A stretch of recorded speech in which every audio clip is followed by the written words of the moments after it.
Good evening, my friends. The show is on the air. I'm your host, Trevor Talbot. Thank you for joining me on the scene. My guest tonight is a fixture in Edmonton theatre. He's an actor, playwright, director, and multiple Sterling Award winner. He's the long-running artistic director of Northern Light Theatre. Please welcome Trevor Schmidt. Thank you. Thanks you for having me. here. Or the other Trevor in this case. I feel like we almost need name tags so people can tell us apart. I'll keep the beard. Yeah, and you got the glasses too. Do people ever call you Schmitty? No. No, No, never. but are we allowed to swear on this? Yeah. When I was young, there was one year that my older sister and my older brother and I were all in the same school. We normally got, because of the division of schools, elementary, junior high, high school, we got split up. But one year we were all together, and we were called big shit, middle shit, and little shit. So I was little shit. That's not very nice. Yeah, kids. Yeah, I know something about that too. How long have you been the artistic director of Northern Light Theatre? How long have you been around with that? I'm really bad at math. But That's why I we're in think the I arts. started. I'm also bad at math. Yeah, I think I started in 2002 or 2003. I think it's 19 years now that I've been there. Oh, okay, as the artistic director. But As the artistic director. When was Northern Light Theatre founded? It was founded 47 years ago. Oh, wow. Okay. So I worked with the company for about 9 years before I became the artistic director. I was working in a variety of functions with the company. I worked as a host, I worked as a writer, I worked as an actor, I worked as a director. So I'd done a lot of things with the company before I got the job as the artistic director. Yeah, and you moved locations a while ago from that old church you were in the residential area. Now you're on the White Ave area, and could you talk about that? Because you said there was some confusion about. We were in a space called the Third Space, which was an old church, and the company had been in it for about 28 years by the time that we left. We had a deal with the city that we were paying a minimal amount of money, and then suddenly there were some changeovers within the municipal government, and suddenly people said, you don't have a lease with us any longer. We can't find one. It's imaginary, and you're squatting. And we were like, we've been here for 28 years, we're not squatting. But the city was like, okay, we want you to upgrade the building to building code, safety code stuff, which was going to cost something ridiculous like $350,000 or something. And they said, and then we'll look again and see if we can qualify you for zoning to use it as an office. And we were like, I thought, that seemed a bit sketchy to me. I said, so I'm going to basically rebuild your building, and then you're going to decide if I can live in it? I don't think so. So we moved out. We moved to a place on 99th near the 99th Street Diner in a building that is no longer there. So we were there for 2 or 3 years, and then we moved to a space on White Ave, which we love. Yeah, and you're not affiliated with Studio Theatre at the University of Alberta. That's different. You said people were confusing those two? We operate generally, most of our shows are out of the Studio Theatre within the TransAlta Arts Barns, where FTA has their house right now. So we're normally in that space, but it's been called the Studio Theatre for the last few years, and there is some confusion with audience members going to the Studio Theatre, which is on the U of A campus. Yeah, at the Tim Center. Yeah, so sometimes that's been... Your Studio Theatre that you work out of is just the name of the space, not the theatre troupe? No, not at all. Not at all. It's just the space. And in fact, I think they've recently just started calling it the Nordic Studio Theatre, is my understanding. So we'll have to put that on all our press now. And when did you get into theatre? Were you a theatre kid? I did it all my life. Yeah, I was one of those annoying child performers. My parents were supportive of me doing that, but I was performing as a child. They took me to see neighbors, relatives. Sorry? For neighbors and relatives? No, I did it. I did it in the business. Yeah. I was lucky enough to be hired, spotted when I was a kid, and people thought that I was talented. And I went and saw a production of Fiddler on the Roof. My parents took me to a production of Fiddler on the Roof. And did you see it with Zero Mostel in it? No. Okay. No. It wasn't Broadway. It wasn't anything big, and I'm not that old. I saw it when it was touring here with him in it, though. I did. Oh, did you? Oh, okay. No, they took me to a production. I think it was probably by a university group. And I don't know if you remember Fiddler on the Roof, but at the end of Act One, the Russians come and ruin a wedding, and they smashed plates on the floor. And I remember I was probably about 6 or 7, and I remember being amazed that they would smash those plates and that would happen every night for the entirety of the run. And I understood the idea of that was pretend, and I thought, I want to do that. I want to create that kind of effect on people. So I begged to go and audition for the next show that company was doing. And you got in with them? I did not. I did not get in with them because when I got to the auditions, you had to get up on stage in a very large theater by yourself and sing a song from the show. And I chickened out. I didn't do it. I couldn't do it. Yeah. But later on, I got over that kind of fear, and then I was a child performer, so I was in. I did operas, and I did community theater stuff, and I did some small films. And my parents were very kind to drive me around places and drive me to rehearsals. And lots of time people were doing other things as kids, and I was working. So you were always an extrovert then? It's like I'm the youngest. I'm the youngest, so I think that's part of being extroverted. I think that I always had to sort of assert my independence and make sure people noticed me. And I'm a Gemini too, so there's that element as well. Yeah, I'm a Virgo. So, we're supposed to be quiet and reserved. You are. Yeah. You are. Yeah. I'm not. Yeah. So yeah, I think I've always been an extrovert, and it's interesting. I find now as I've gotten older, I realize I've spent a lot of time, all my life, teachers, parents, instructors, everyone has said to me, "We don't worry about you. You'll be fine. You know what you want. You know what you're going to do. You're talented. You'll get there." And now I'm like old enough that I go, "Could somebody just take care of me, please? I'm tired of doing it all by myself." So you got nervous when you started out singing, because I'm terrible at auditioning. I go in and tank every audition. I feel like if I ever get something, it's kind of by fluke. Right. So right. I love auditions. Don't get me wrong. When I was auditioning regularly, I love auditions. I really enjoyed doing them because. At that point in time, it was always sort of like, do your party pieces, do your monologues and your songs that you prepared. And I was always very prepared. So I didn't get nervous about auditioning because I was confident in what I was doing. And I knew that I was very different than everyone else that I was auditioning with. We often, in theater school, we often had to audition as a class for projects and shows and directors. And I always felt very confident about that because I was prepared and I knew that I was very different looking and sounding and that I would make choices that were very different than the rest of my classmates. So I was always really comfortable in auditions. I liked auditions a lot. Yeah, I like doing theater, but not the audition part. I feel like it's some kind of curse that I have as an actor to not be good at auditions, but then be better on the stage. So I was really fortunate. I learned early in theater school. I learned very early.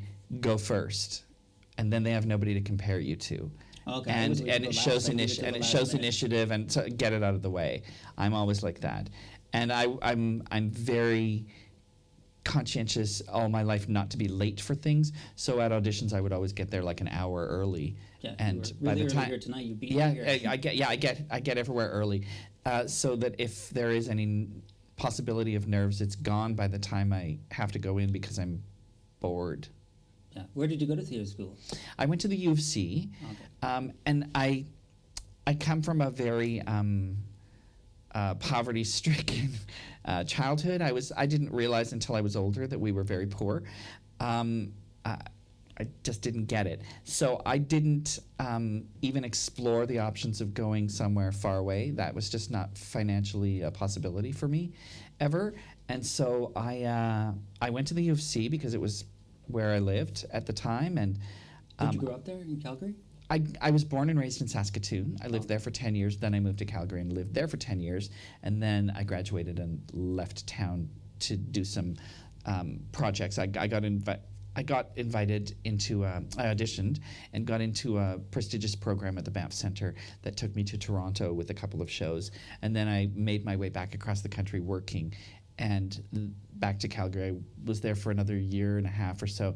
Then I went back to Toronto with the show, and the show from Toronto brought me here to Edmonton, which at that point in time was the hub of professional theatre in Canada. It was really the place everyone wanted to be. It had the most theatres per capita. The U of A BFA program was Second absolutely most in prestigious. Canada Yeah, National yeah. Theatre School. But I didn't realize that the BFA at the U of A was so great until I'd finished 2 years at U of C. And so I thought, well, I can do 2 more years here and finish, or I could transfer if I could get in. I could transfer, but it's another 3 years Full 3 there. years, yeah. So I was like, oh, I got to get the hell out. I got to get out.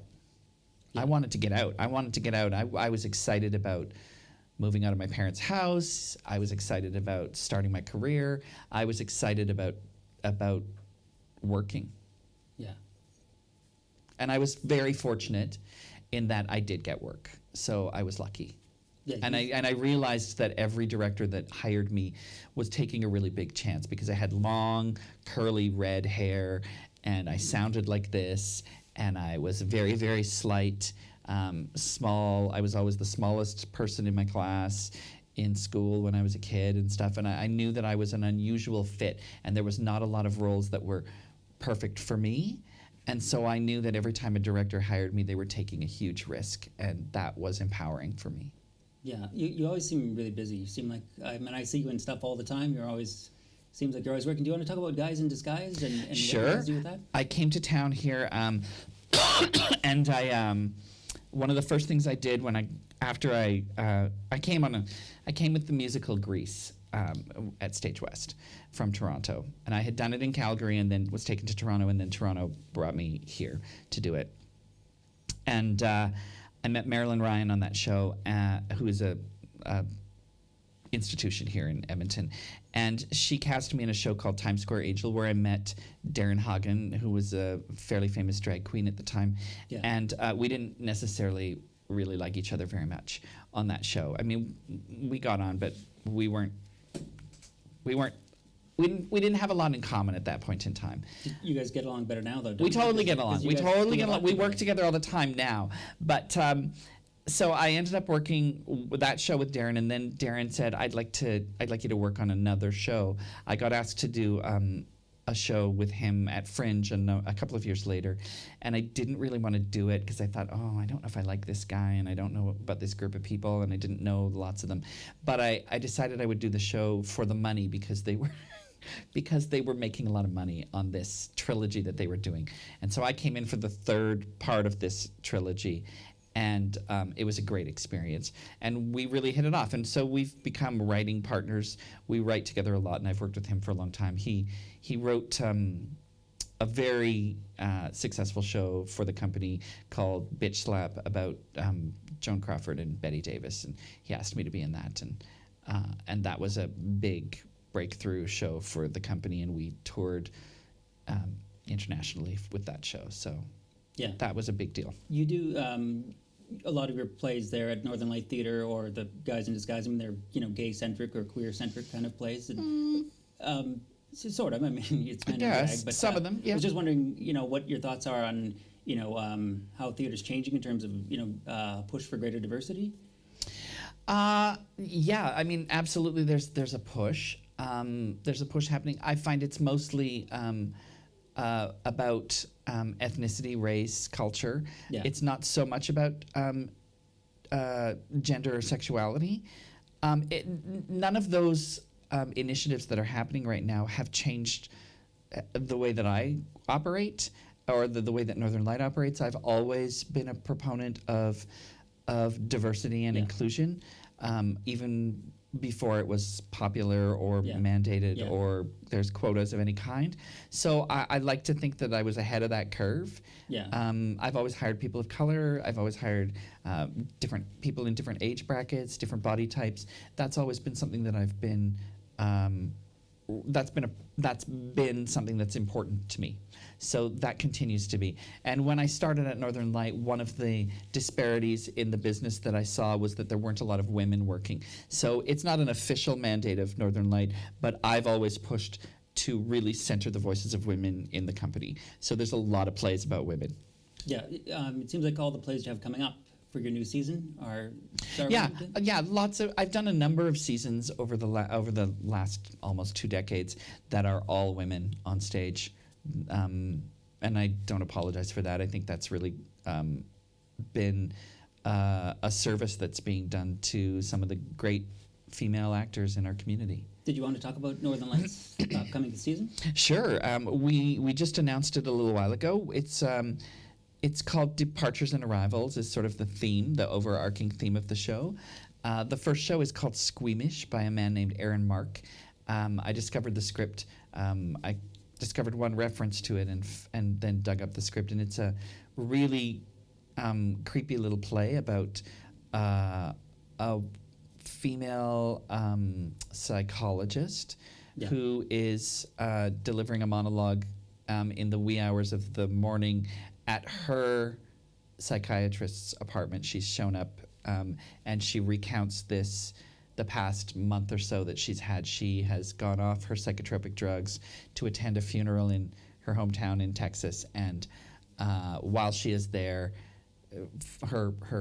to attend the funeral of her nephew who has committed suicide, she starts to delve into what was going on with him leading up to his death, and she goes off the rails, and it's creepy. It's a really, really creepy little play that just keeps upping the tension and upping the tension and upping the tension, and it's quite.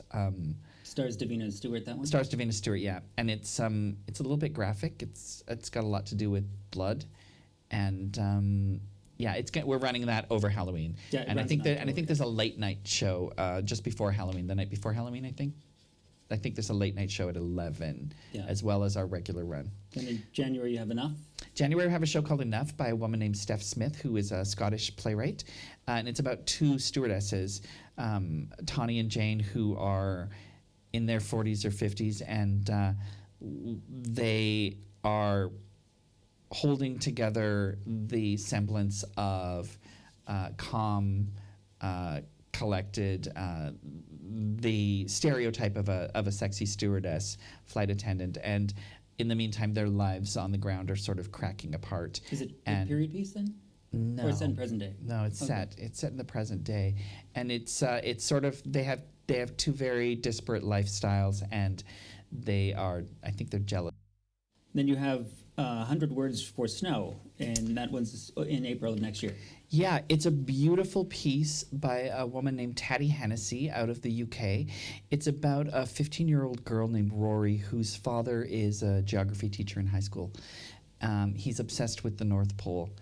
And at the beginning of the play, he has been killed in a tragic accident walking home from school. And she has his remains, his cremated remains, and she uncovers a notebook in his office that talks about planning a trip for the 2 of them to the North Pole that he was hoping they would take the next year. And so she decides to take his remains to the North Pole so that they can go on this trip together. And it's a one-woman show. It's about 90 minutes, and it's incredibly moving. It's a real coming of age and deals a lot with grief and the processing of grief and death. It's a really beautiful piece. I was very, very moved when I read it, and I'm looking forward to working on it with a great young actress who just came out of the U of A named Dana Lee Hoffman, who came to auditions and just kind of blew it out of the water. She's great. It's a beautiful piece. The plays you put on, they always seem to have kind of a sort of a darker, sort of sadder kind of edge to them. Is that why is that? Why do you focus on that? Northern Light's gone through many changes during the years. It started off as a lunchtime entertainment that took place in the basement of the library downtown. And then it developed into doing short one-acts of Chekhov and things like that. Then we were the first company that did Shakespeare in the Park here. We did it on the Hill over where Folk Fest happens. And then I think around the time that Gillian Raby took over in the early 90s, She sort of moved it in a darker direction, which was picked up by Dee Dee Kugler, who came after her, and Sandano Schultz, who came after Dee Dee, and then I came in, and I felt like it was really filling a niche market in our ecology here in terms of the theater community. Everyone was doing very commercial, marketable Yeah, you're kind of the stuff, opposite and so from- we went. Let's continue to maintain our integrity and our what makes us different, what makes us special. So we've gone and we've kept doing things that are a little bit darker and a little more challenging. I have always said I want to do plays that engender conversation and discussion. We don't do issue plays that tell you what to think. We do plays about an issue that make you think. Yeah. And I always do dark things. I had a board president once who said, God, that play just made me feel sick to my stomach, and I like that. And I was like, okay, good. I like to do plays where I always feel that theater shows that I like are always about a person's responsibility to themselves and who they are and what's truthful, and their responsibility to others and society and their relationships.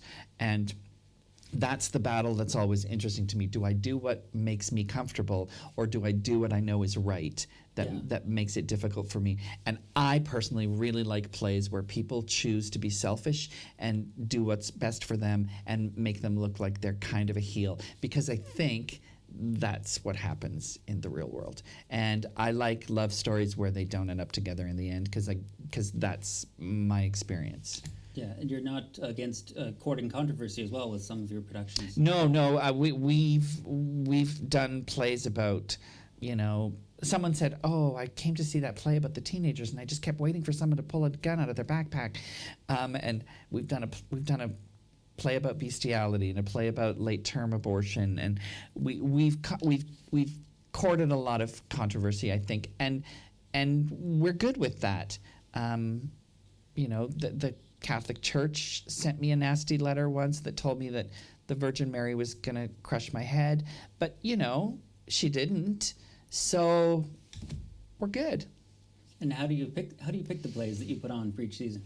I do a lot of research. I know that it gets mentioned a lot in press that I find plays that nobody else has heard of, but that's what I think is important to do. We could all be doing the same 4 plays across the country if we wanted to. So I just do tons of research. I go down the rabbit hole. I chase things down. I find out where it was done before, what else was done at that company in the past, their archives. I go through that and find things that interest me. And sometimes when I put together a season, I always want to have a thematic link. So I'll find one play that I love, I'll find another play that I love, and I'll see what are the links between those two, and then I'll literally go looking for a play that is about these 2 themes that we've meshed already. Yeah. So. And you typically direct the whole season. You're directing these again. I do. What's that like for the workload in terms of having to direct 3 plays? It's hard because I not only direct, I often do a lot of the design, and that's not, and that's with a lot of stuff. Yeah, costumes and set. Yeah, and yeah. Everything. It's not about ego. It's about saving money. Yeah, I know. I know what you're talking about with that. So it costs quite a bit to hire a guest director. So it saves the company $12,000 a year for me to just direct the shows, and I don't get paid. Lots of other artistic directors get a directing fee on top of their salary. I don't have that. So yeah, it's a cost-effective thing, but it's also, I am a bit of a control freak. I have a very clear vision of what I want. Sometimes that vision is a little bit amorphous, and it gets clearer and clearer as we get closer to production with the design team. But I definitely, on first reading of a show, I have a visual of what I think it's going to be staged like. Yeah. I do that too when I read it. Yeah. So I do like to have control of that. You have fundraisers every so often to raise money for Northern Light Theatre? Yes. Somebody I know was just bidding on a painting of yours, or painting for the show, for this the theatre online. Now that's where it becomes difficult in terms of the workload, because those fundraisers all happen in between shows. And so I would like to go away and take a vacation or some downtime in between shows, but I generally don't get that opportunity because Yeah. I have to organize a fundraiser and no, we'll get a 45-minute skit thing happening at that fundraiser. You can do that. And so that's yeah, that takes some out of you. Yeah. Lots of like, can you come up with a theme for the fundraiser? And you go, okay, I'll try. I still have the Madonna picture that I bought at one of your. Oh, you bought it? Yeah, I bought the Madonna Oh my picture God. after drag fundraiser. Okay, so we got, I'll tell the story about this. We got given as a donation to the company these 4 giant portraits, prints of Cher, Madonna, Barbra Streisand, and I don't remember. Celine Dion. Right. And so we were like, what do we do with these giant portraits? And so we put on an event with like 4 drag queens that came, and Yeah. it was a big party, and people bought the portraits. So you got one of them. Yeah, I bet on the Madonna one, yeah. Now, speaking of strange donations to Northern Light Theatre, we've also been donated a cow in the past. It was before my time, but somebody donated an entire cow to Northern Light Theatre. That's stranger, I guess, than 4 women played by drag. I don't know. But, Parts I of that remember parts of that night cow was might fun. have gone home with people too. So I don't know. Maybe. Yeah, it was a fun night. I was there, and I ended up with a Madonna impersonator in my lap, and she gave me her feather boa, which I also still have. So. Oh wow, there you go. And one of them gave me their earrings too. Making memories. Yeah, so that's just a typical night out with Trevor Schmidt. You end up with a Madonna impersonator in your lap. Do you get recognized around the city? Oh yeah, very often. It's interesting too. I can generally tell what people recognize me from. If people smile and are happy to see me, it's from Northern Light. And if it's from a Guys in Disguise show, I normally get, oh, I know you. You're such a bitch. You're a real bitch. And that's sort of a disheartening entrance to make into a room. What's the weirdest thing you've had happen on stage, or in terms of something going wrong? Maybe I broke my wrist. Oh, yeah, in a wow. show. I was doing.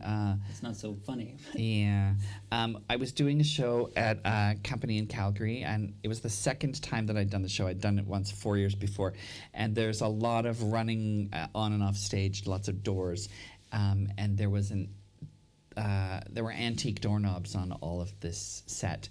And on opening night, all the doorknobs fell off, like every single one of them.